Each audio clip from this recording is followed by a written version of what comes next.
കേന്ദ്ര സംസ്ഥാനമായ ഒറീസയിൽ വലിയ രീതിയിലുള്ള സഹായം ലഭിച്ചു.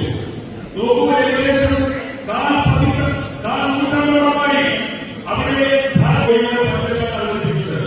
അതിൽ നിരവധി സംസ്ഥാനം ഇതിനുള്ള വലിയ തുക തന്നെ എല്ലാ സംസ്ഥാനങ്ങളും ചെലവഴിക്കാൻ വേണ്ടിയാണ് മാറ്റിവെച്ചിരിക്കുന്നത്.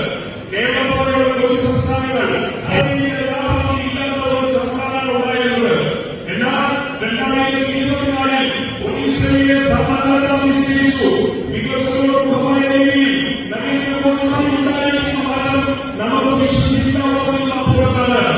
ഇന്ന് ശ്രീമാൻ നരേന്ദ്രമോദി ഏകദേശം ഓരോ മാസവും ഒറീസ സന്ദർശിക്കുന്നു. പല വികസന പദ്ധതികൾ തുടർന്നുകൊണ്ടിരിക്കുന്നു. വിവിധ കേന്ദ്രങ്ങൾ കേന്ദ്ര സമന്വയങ്ങൾക്ക് ശക്തിമാകുന്നുണ്ട്. ഒറീസയിലുള്ള ഭാരതീയ ജനതാ പാർട്ടിയുടെ നേതൃത്വത്തിലുള്ള ഒരു സർക്കാർ രൂപീകൃതമാകണമെന്ന് അവർ ആഗ്രഹിച്ചു, അവർ മോഹം ചെയ്തു. ഇതിനാണ് BJP സർക്കാർ അവിടെ രൂപീകൃതമായി. അതിനുശേഷം നിരവധി മന്ത്രിമാർ സ്ഥിരമായി ഒറീസ സന്ദർശിക്കുന്നു. ഒറീസയുടെ വികസനത്തിന് വേണ്ടി പൂർണ്ണ സമയം ചെലവഴിക്കുന്നു.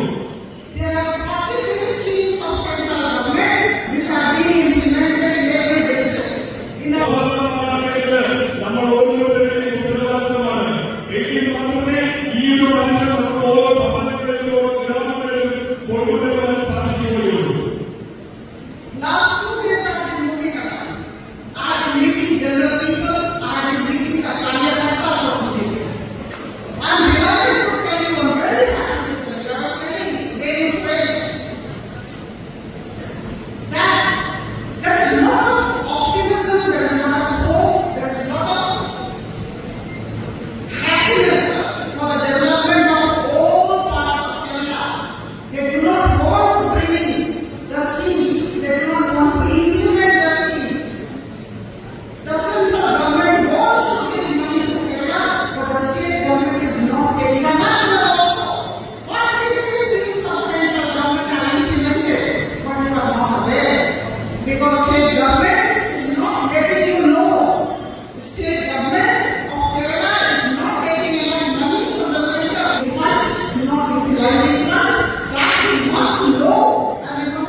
കേന്ദ്ര സർക്കാർ നിരവധി കോടികളുടെ പദ്ധതികളാണ് ഓരോ സംസ്ഥാനത്തിലും ഓരോ ജില്ലയിലും നടപ്പിലാക്കാൻ ശ്രമിച്ചുകൊണ്ടിരിക്കുന്നത്.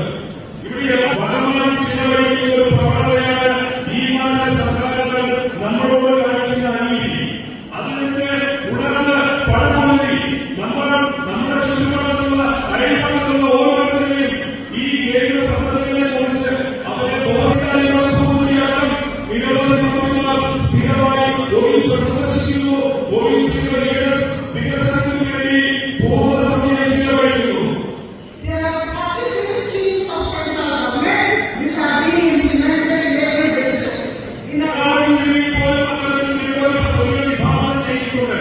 പക്ഷേ ഇവിടുത്തെ സർക്കാർ ഇതൊന്നും നമ്മൾ അറിയാതിരിക്കുവാൻ വേണ്ടിയുള്ള എല്ലാ ശ്രമങ്ങളും നടത്തുന്നു.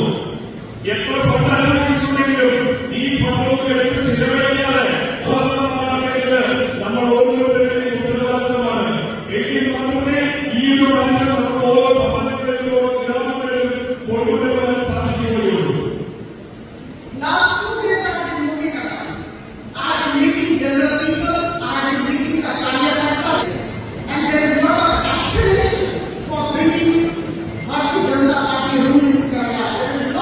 एहिभଳି वीडियो देखिबा पाई आम चैनल को लाइक शेयर सब्सक्राइब करंतु।